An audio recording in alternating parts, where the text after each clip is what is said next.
Before sunrise, Newcastle is already awake. The first sound is not a church bell. Somewhere inside the river mist, iron strikes iron. Steam answers with a low hiss. Hooves beat across wet stone. A cartwheel scrapes the curb, and a porter's call disappears along the quay before the man himself can be seen. Coal smoke turns dawn over the Tyne into a copper-coloured twilight. The bridges hang across the gorge like machines suspended in mid-air. While below them, ships wait for passage through a river that has been dredged, measured and remade for the age of industry. This is Newcastle upon Tyne, 1880, a town of around 145,000 people at the beginning of the decade. Not yet officially a city, it is already helping to power an empire. Here, two kinds of power meet. Coal, ancient and buried. Electricity, almost weightless, glowing behind glass. To understand this town, begin where the town itself began, with the river. The Tyne is the reason Newcastle exists. By 1880, however, it is no longer simply a waterway passing beneath the town. For decades, the Tyne Improvement Commission has been reshaping it deliberately. Sandbanks removed, channels deepened, piers and breakwaters pushed further downstream. Water that had once been shallow and treacherous in places is being disciplined into an industrial artery capable of carrying larger ships, heavier cargoes, and ambitions that keep outgrowing the banks. The Tyne has not been conquered. It has been sounded, charted, and negotiated with. At the old crossing point between Newcastle and Gateshead stands the Swing Bridge, opened only 4 years earlier. Roman engineers once bridged the river close to this ground. Medieval builders followed them. Now, Victorian machinery occupies almost the same historic passage, not as a monument, but as a moving part of a working town. When the bridge prepares to turn, the road is sealed. Horses stamp against the cobbles. Carters pull tight on their reins. Pedestrians collect behind the gates, some impatient, some simply watching. Then the central span begins to rotate, driven by hydraulic machinery from William Armstrong's engineering world. The roadway moves aside with the grave, controlled motion of something far heavier than it appears.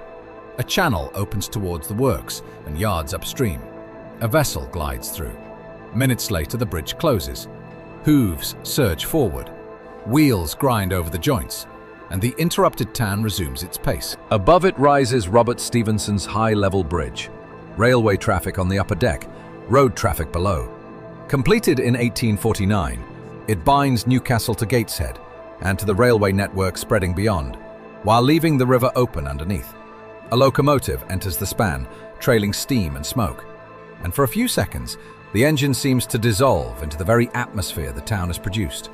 There is no Tyne Bridge yet. The great steel arch that will one day define this skyline will not open until 1928. In 1880, the horizon belongs to the high-level bridge, the Swing Bridge, warehouse roofs, church towers, and a forest of chimneys. Down on the quayside, the day is already gathering speed. Barrels, timber, grain, iron goods, and livestock pass between decks, warehouses, and carts. Tracks run almost to the water's edge. Opened in 1870, the quayside branch links the waterfront with the North Eastern Railway near Manners. Small locomotives descend through steep approaches and tunnels, emerging among wharves where steam, horses, cargo, and people compete for space. The locomotive has not silenced the horse. It has brought more work for horses, drivers, porters, and warehousemen to absorb. Carts press between wagons and cargo, stacked hard against the river. Hooves strike stones, polished by generations of traffic. Cranes lift loads clear of the decks. Ropes strain. Chains hammer against timber and iron, and steam escapes in sudden white bursts that briefly hide the men beneath them. Drivers, sailors, porters, and warehousemen shout across a noise too dense to belong to any one source. No single machine governs the quayside. It works because lifting, carrying, signing, harnessing, and weighting are compressed between a steep town and a tidal river. One delay can spread along the waterfront, and behind almost every one of those movements is coal. The Great Northern Coal Field spreads beneath the whole region. Newcastle has traded coal for centuries, but by the 19th century, it is no longer just a local fuel. It warms homes, drives factory engines, powers locomotives, and fills the holds of ships hauling industrial goods across the world. The old saying about carrying coals to Newcastle survives for a reason. Bringing coal here still sounds as pointless as carrying water to a river.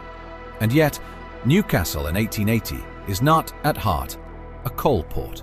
Much of the heaviest coal traffic moves through staithes and docks elsewhere along the Tyne. What Newcastle has become instead is the commercial, financial and engineering centre of a far larger system.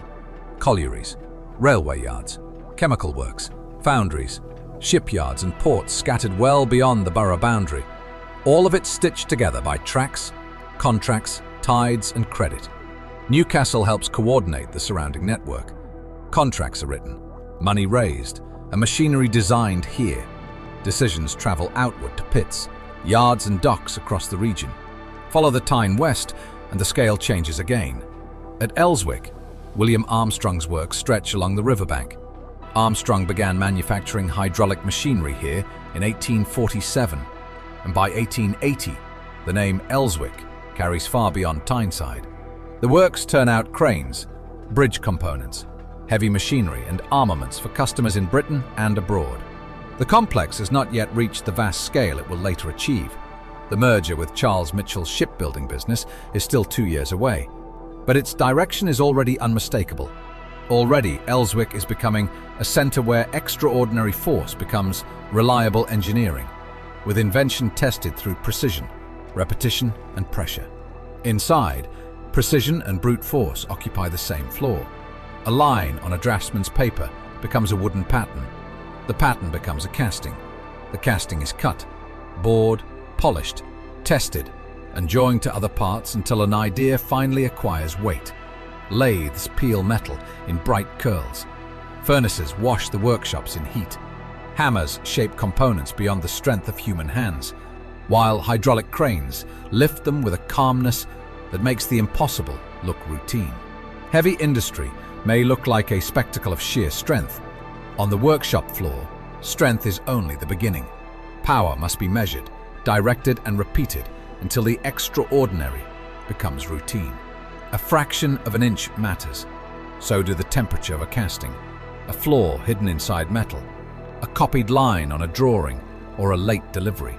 Draftsman, pattern maker, founder, machinist and fitter depend on one another. One imperfect part can stop a machine far larger than the person who made it. Over all of them hangs an authority no crane can lift: the clock. For centuries, labor moved with daylight, weather and season. The industrial town cuts the day into shifts. A whistle wakes a district, summons a workforce, releases a crowd, or marks someone late. Time is counted against wages, output and discipline, then carried home as exhaustion. Beyond the gates, housing spreads through Elswick and the surrounding districts. Expansion draws people from rural Northumberland, other northern towns, Scotland, Ireland, and farther along the trade routes. Population grows faster than many streets, drains, and public services can cope with. New workshops need labor. Arriving families need rooms. A handful of rooms may shelter an entire family. Cooking, washing, sleeping, and paid work done at home compete for the same few square feet. Water may have to be carried or shared. Sanitation changes from street to street, and no single image can represent every working-class household. Some homes are stable, orderly, and fiercely maintained. Others are trapped by overcrowding, irregular wages, illness, or drains that never quite work. This is the compression behind Newcastle's confidence. Bodies, smoke, waste, and labor forced close together. A porter who began before sunrise may return here after dark. A woman finishing paid work may still face cooking, washing, and care. Newcastle's vast industrial systems reach into its smallest rooms. Climb away from the river, and the pressure of the waterfront begins to rearrange itself into stone, status, and display. The steep streets around Sand Hill and the castle belong to the older town. The castle keep rises above a crossing place used since the Roman period. Close by, St. Nicholas's Church lifts its remarkable lantern tower above the rooftops. In 1880, it is not yet a cathedral. That will come in 1882, with the creation of the Diocese of Newcastle. Even the buildings that look ancient and fixed forever are still moving through history, still acquiring new meanings, new titles, new roles. From the riverside, Dean Street climbs uphill. Warehouses, inns, and passages shaped by centuries of trade give way to one of the most ambitious commercial developments in 19th century Britain. The ascent follows the path by which river traffic, industrial profit, and civic ambition become architecture. Grey Street, Grainger Street, and the surrounding blocks were created through the work of developer Richard Grainger, architect John Dobson, and other designers. Their classical facades give central Newcastle a striking unity. These streets do not merely contain buildings, they reveal them in sequence. Curves guide the eye toward columns, cornices, tall windows and shop fronts, arranged with almost theatrical control, as though the town has decided to stage its prosperity in public. The stone is pale beneath the soot. By 1880, Grainger Town is no longer new, but it remains Newcastle's chosen public face, ordered, prosperous, and self-assured. Banks, offices, hotels, and shops repeat the message in stone. Wealth drawn from coal, trade, engineering, and credit can rise above the smoke as monuments and planned streets. A traveller leaving Central Station is meant to see a northern capital, not merely the edge of a coalfield. At the centre stands Grey's Monument, completed in 1838 in honour of Earl Grey and the Reform Act of 1832. From its base, the commercial district opens in every direction. Clerks pass with papers tucked beneath their arms. Messengers cut between carts. Shoppers pause before plate glass windows. Servants carry parcels for households whose wealth may have been earned far from the polished pavement beneath their feet. Before anyone speaks, clothing declares position. A fitted coat, clean gloves, a polished boot, a fashionable hat. Each detail can separate lives sharing the same pavement. Yet soot settles without discrimination. By late morning, the Grainger Market, serving Newcastle since 1835, is crowded. Covered passages shelter butchers, fruit sellers, vegetable dealers, and other merchants from northern weather. Iron, glass, plaster, and classical design turn the search for food into civic theatre, filled with voices, damp baskets, sawdust, coins, and calculation. Inside, the atmosphere shifts from aisle to aisle. Produce, meat, spices, sawdust, and human breath mingle under the roof. Prices are called. Coins pass quickly. Servants buy for wealthy households. Working families count what remains and sometimes walk on. A child on an errand may know the price of bread more urgently than the meaning of the monument outside.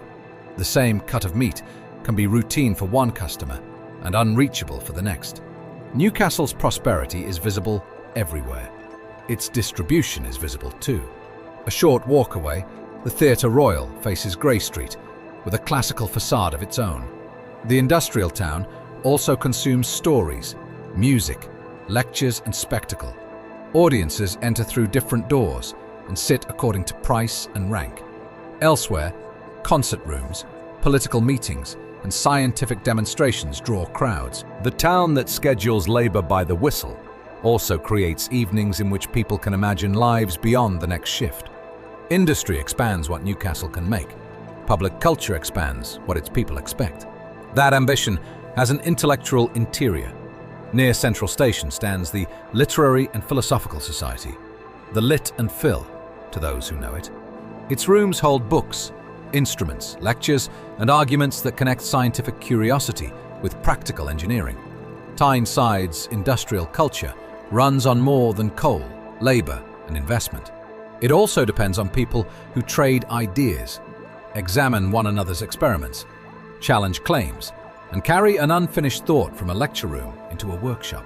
Joseph Swan moves through precisely this world of experiment, demonstration, and practical doubt. In 1879, Swan publicly demonstrated a working incandescent lamp in Newcastle. By 1880, the problem is no longer whether a filament can glow inside glass. The challenge is to make that glow last, reproduce it reliably, power it beyond one room, and turn a scientific achievement into something ordinary people might use. For most households, darkness is still governed by flame. candles, and oil lamps light rooms. Gas lamps mark important streets. Gaslight is familiar, but it flickers, consumes oxygen, produces heat, and leaves fumes behind. Swan's lamp appears to violate an ancient rule. Light has been separated from visible fire. Modern eyes struggle to recover the shock because electric light has become almost invisible through familiarity. To a Victorian audience, however, the effect can feel uncanny.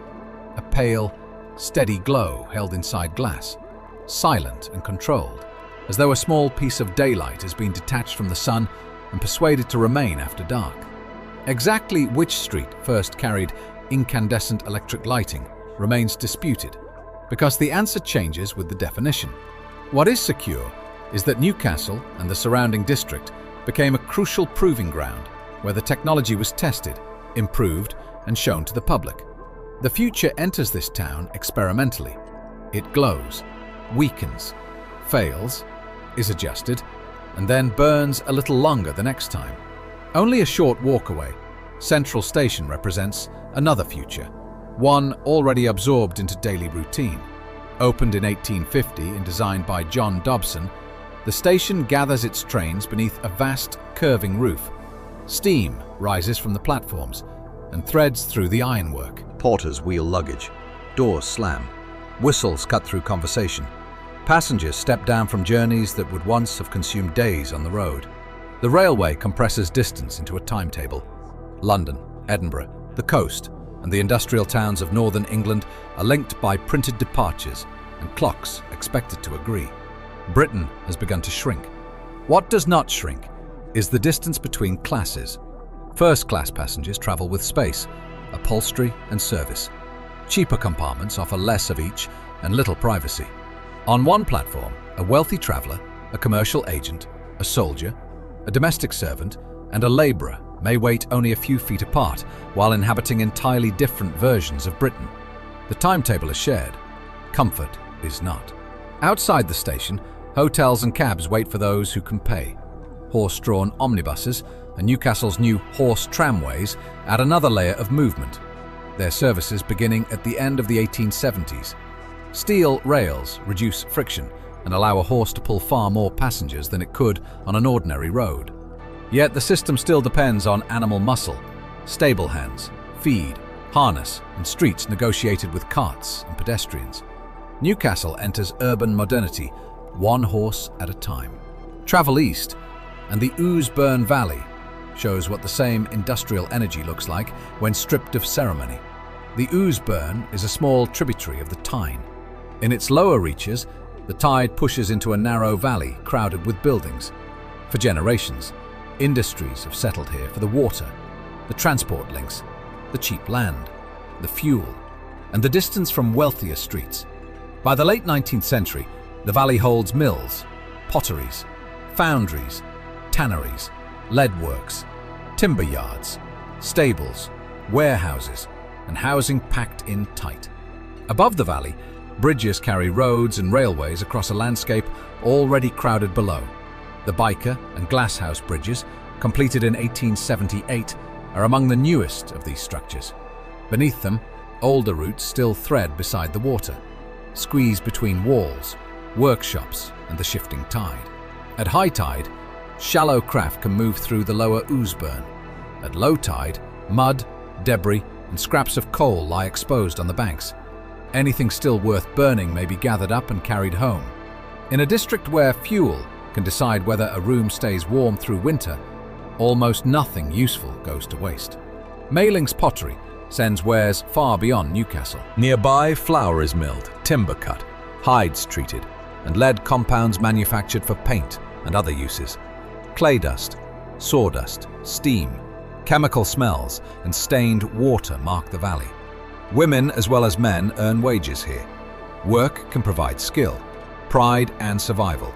It can also bring dust, fumes, heat, and toxic materials, long before effective protection becomes standard. Finished goods leave ready for sale. The conditions remain with the people who made them. It would be false to imagine every worker as a silent victim, moving through unbroken misery. Families create communities in these streets. Skills pass between generations. Chapels, public houses, schools and shops stand beside the factories. There is humor, rivalry, argument, music, affection, and ambition. An industrial district is not empty ground occupied by machinery. It is a lived world. And precisely for that reason, its dangers matter. Those dangers are not inventions of hindsight. Victorian medical officers and official investigators are already documenting the human cost of overcrowding, pollution, and industrial labor in increasing detail. Progress is easy to admire in the finished object: a bridge, a locomotive, a polished machine, or a glazed piece of pottery. Its price is harder to see when it leaves no monument, only chronic illness, damaged health, and lives shortened by the conditions in which the work was done. As afternoon approaches, Newcastle's separate worlds begin to blur. A messenger leaves an office on Grey Street and descends towards the quayside. A market porter forces a path through the crowd. A clerk eats quickly before returning to his desk. A worker who began before dawn may still be hauling beside the river. Some factory gates release people briefly. Elsewhere, machinery cannot simply be abandoned. Children thread between carts, railings, and doorways, learning danger's geography before any schoolbook names it. The year 1880 brings a change that will enter those households directly. A new Education Act makes elementary school attendance compulsory for children between 5 and 10, though enforcement and experience will remain uneven. For many families, schooling offers literacy and the possibility of different work. It can also remove a child's wages, errands, or labor from a household budget already balanced to the last coin. Education is debated in Parliament, but its consequences arrive in kitchens and wage packets. A child gains time for reading. The family may lose hours of help. Future promise and present pressure sit at the same table. Newspapers move through reading rooms, offices, inns, and railway carriages. Parliamentary debates appear beside shipping reports, commodity prices, local disputes, and advertisements for work. Newcastle is connected to imperial markets and international politics, yet attention can contract in an instant to rent, bread, wages, or the rumor that one particular workshop is hiring. The British Empire is present even where no flag is visible. Timber arrives from Northern Europe. Grain, livestock, and other goods move through maritime networks extending far beyond the horizon. Machinery leaves the Tyne for distant ports. Elswick accepts contracts from governments and companies overseas. Sailors and merchants carry accents, languages, fashions, and rumors into riverside streets that official maps record only as lines and names. Newcastle's industrial rise begins in local geology and labor, but its consequences travel internationally. That reach brings confidence and exposure in equal measure. Orders can disappear. Prices can fall. A strike, trade dispute, or downturn can move through the region almost as quickly as prosperity. The office signing a contract, the workshop fulfilling it, and the household depending on the wage are tied together even when their occupants never meet. Industry has concentrated power here. It has concentrated vulnerability as well. Cross the swing bridge into Gateshead, then turn and look back. From the opposite bank, the structure of the town becomes visible almost at once. Warehouses form the lowest layer, pressed against the river. Above them climb the older streets, the castle, St. Nicholas's Tower, and the disciplined facades of Grainger Town. Chimneys extend the skyline in every direction. The bridges divide the view into horizontal bands, each offering its own answer to the same ancient problem: how to move people, goods, and power across difficult ground. The view is compelling because almost everything in it appears complete, yet almost nothing is finished changing. Cranes are still being improved. Railways continue to expand. Electric light remains experimental. Armstrong's works will grow larger. In 1882, Newcastle will become a city. St. Nicholas's will become a cathedral, and Armstrong's company will merge with Charles Mitchell's shipbuilding firm. In 1884, Charles Parish will develop the steam turbine here on Tyneside. To people crossing the bridge in 1880, these are not milestones in a completed story. They are possibilities gathering inside workshops, and skilled hands. A draftsman altering a line may stand beside the next change without knowing its name. Late afternoon brings no silence. Newcastle simply changes its tempo. Smoke thickens above the Tyne. Low sunlight catches bridge girders and warehouse roofs, turning soot and iron briefly luminous. Shop windows brighten. Another train crosses the high-level bridge. A vessel approaches the swing bridge. The gates close, and road traffic gathers once more, the morning's interruption returning as part of the town's pulse. In wealthier streets, servants prepare evening meals behind tall windows. In crowded districts, families divide food, warmth, and space. Men leave workshops carrying their trades on clothes and hands. Women finish paid labor and step into the unpaid work waiting at home. A porter who began beside the river before sunrise may now climb toward Elswick. A child sent through the market at midday is called in from a street that has been playground, passage, and workplace at once. Respectable Newcastle changes clothes for the evening. Industrial Newcastle changes shift without truly stopping. Gas lamps appear along the principal streets but do not reach every stair, yard, or passage. The river becomes a black surface, broken by furnaces, windows, and moving vessels. Smoke erases some stars and turns others rust-colored. Nearby, perhaps in a workshop, an electric filament may glow behind glass. It is a small point of light in a town still powered by coal. It cannot clear the air, enlarge a crowded room, raise a wage, or shorten a shift. For now, it is fragile and uncertain, less a solution than a question burning steadily enough to be seen. Yet it changes what people can imagine. Darkness is becoming an engineering problem. Seen from the Tyne after dark, Newcastle's greatest achievement is not any single bridge, lamp, locomotive, or factory. It is the way the entire town has become a connected mechanism, each part increasing the reach of the others. The river is made navigable, the railway punctual, the market enclosed, the workforce timed. Banks turn expectation into credit, engineers turn drawings into machines. Stone facades turn industrial wealth into authority. Even night is entering calculation. Coal feeds steam. Steam moves goods. Goods create profit. Profit raises buildings and finances experiments. Engineering opens the river. The river attracts more trade. Yet beneath every link stand people lifting, counting, cleaning, carrying, repairing, cooking, and waiting for wages. Most of those lives will leave little trace in statues, company histories, or official records. Yet without them, no bridge turns, no train departs, no market opens, and no filament is tested.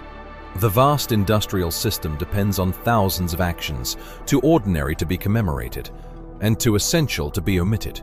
The modern world is not arriving in Newcastle as a finished invention from somewhere else.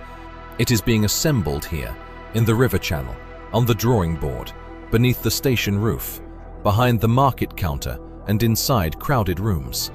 Tomorrow, whistles will sound before sunrise. Bridges will open and close. The market will fill. Furnaces will be lit. Trains will cross the gorge. A child will learn to read. An engineer will alter a drawing. A porter will shoulder another load. A woman will divide the hours between paid work and the labor of home. In a workshop or lecture room, an electric filament may burn a little longer than it did today. The town cannot see the skyline that will replace its own. It does not know which factories will expand, which streets will vanish, or which communities will bear the cost. People moving through 1880 know the immediate facts. Tide, whistle, price, shift, rent, train, and next order. Newcastle stands at the edge of city status, at the edge of electric light, and at the edge of an industrial future promising extraordinary power. That future has not yet answered its hardest questions. Who will control it?